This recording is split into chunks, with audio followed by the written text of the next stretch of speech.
You must be Miss Angorian, said Howl. I'm sorry to bother you, but I made a stupid mistake last week and carried off my nephew's English homework instead of a rather important paper I had with me. I gather Neil gave it to you. He did, said Miss Angorian. You'd better come in and collect it. In the tiny, severe living room, Miss Angorian sorted busily through papers on the table. Here it is. Do you know what it is? Of course, said Howl. A spell. That's what I thought. I'd like to know what you were doing with such a thing.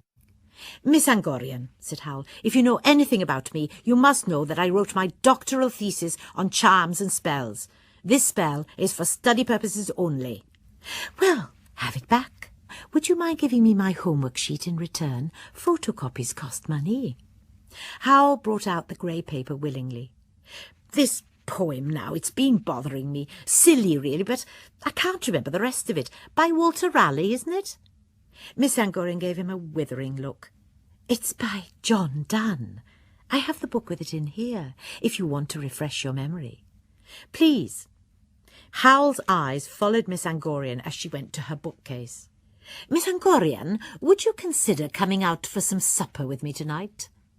Miss Angorian turned round with a large book in her hand.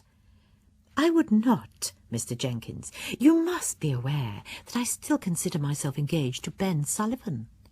Never heard of him, said Howl. My fiancé, said Miss Angorian. He disappeared some years back. Now, do you wish me to read this poem out to you? Oh, do that. You have such a lovely voice. Then I'll start with the second verse, said Miss Angorian, since you have the first verse there in your hand. If thou be'st born to strange sights, things invisible to see, ride 10,000 days and nights till age snow-white hairs on thee. Thou, when thou return'st, wilt tell me all strange wonders that befell thee, and swear nowhere lives a woman true and fair. Howl had gone a terrible white. Thank you. Stop there. I remember now. John Donne, of course. He forced a smile. We must be going. He hustled Michael and Sophie away down the stairs and into the horrible horseless carriage. Michael waited until Howl was locking it into its shed before asking him what was bothering him. Oh, nothing, said Howl, leading the way back to the yellow house. The Witch of the Waste has caught up with me, with her curse, that's all. Bound to happen, sooner or later. He seemed to be doing sums in his head while he opened the garden gate. Sophie heard him murmur, 10,000. That brings it to about Midsummer Day. What does? Asked Sophie. The time I'll be 10,000 days old, said Howl, and that, Mrs. Knows, is the day I'll have to go back to the Witch of the Waste. He opened the wavy glass door. Inside was the familiar room of the castle. Calcifer's sleepy flames were colouring the walls faintly blue-green in the dusk. Howl flung back his long sleeves and gave Calcifer a log. She caught up, he said. I know, said Calcifer. I felt it take. Sophie didn't see much point in blackening Howl's name to the king, now that the witch had caught up with him. But Howl said it was more important than ever. I'll need everything I've got just to escape the witch. I can't have the king after me as well. So the following afternoon Sophie put on new clothes that Howl had conjured up for her and sat waiting for Michael to get ready and for Howl to finish in the bathroom. Meanwhile, she told Calcifer about the strange country where Howl's family lived. Calcifer was very interested. Clever of the witch to send the curse in from there. You know, if you don't break the contract before she catches him, I won't be able to help you. Mind you, with your magic, you should be able to. My magic? Said Sophie. Didn't you know? Look at the attraction charm you've turned into Howl's grey and scarlet suit. It renders him almost irresistible to ladies. Before Sophie could ask more, Howl came dashing out of the bathroom, looking his very finest and yelling for Michael. Michael clattered downstairs in his new blue velvet. It was time to go. When they reached the palace, the way to the front entrance was up a huge flight of steps. with a soldier in scarlet standing guard every 6 steps. The poor boys must have been near fainting in the heat, thought Sophie, as she puffed her way up past them. At the top of the steps were archways, halls, corridors, lobbies.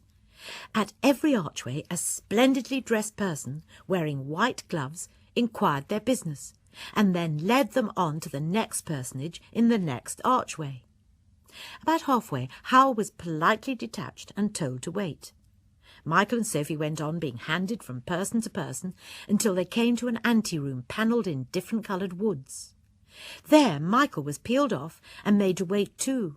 Sophie was ushered through huge double doors, and a voice said, "Your Majesty, here is Mrs. Pendragon to see you." And there was the king, not on a throne, but sitting in a chair, with only a little gold leaf on it, near the middle of a large room. He was quite alone. "Well," he said, "what does Wizard Howl's mother want to see me about?" Sophie found she'd forgotten every word that Howl had told her to say, but she had to say something. "He sent me, Your Majesty, to say he's not going to look for your brother." "Are you sure? He seemed quite willing when we spoke." The one thing Sophie had left in her head was that she was here to blacken Howl's name. "He lied about that. He's a slitherer-outer, if you know what I mean, Your Majesty." "And he hopes to slither out of finding my brother Justin. I see. Sit down and tell me the wizard's reasons." Sophie creaked herself down into a chair, rather a long way from the king, and sat with her hands propped on her stick. All she could think of to say was, "Only a coward would send his old mother along to plead for him. You can see what he's like, Your Majesty." "But I told him that I'd make it worth his while if he agreed." "Oh, he doesn't care about money," said Sophie, "but he's scared stiff of the Witch of the Waste. She put a curse on him, and it's just caught up with him." "Thank you, Mrs. Pendragon. Your outspokenness has taken a weight off my mind. The wizard agreed to look for my brother so readily that I thought I'd picked the wrong man after all. I feared he'd do anything for money. But you've shown me he's just the man I need. You see, I need my brother Justin back badly. He's a brilliant general, and with High Norland and Strangier about to declare war on us, I can't do without him. The witch has threatened me too, you know. Now that all reports agree that Justin did indeed go into the waste, I'm certain the witch meant me to be without him when I needed him most. I think she took Wizard Solomon as bait to fetch Justin, so it follows that I need a fairly clever and unscrupulous wizard to get him back."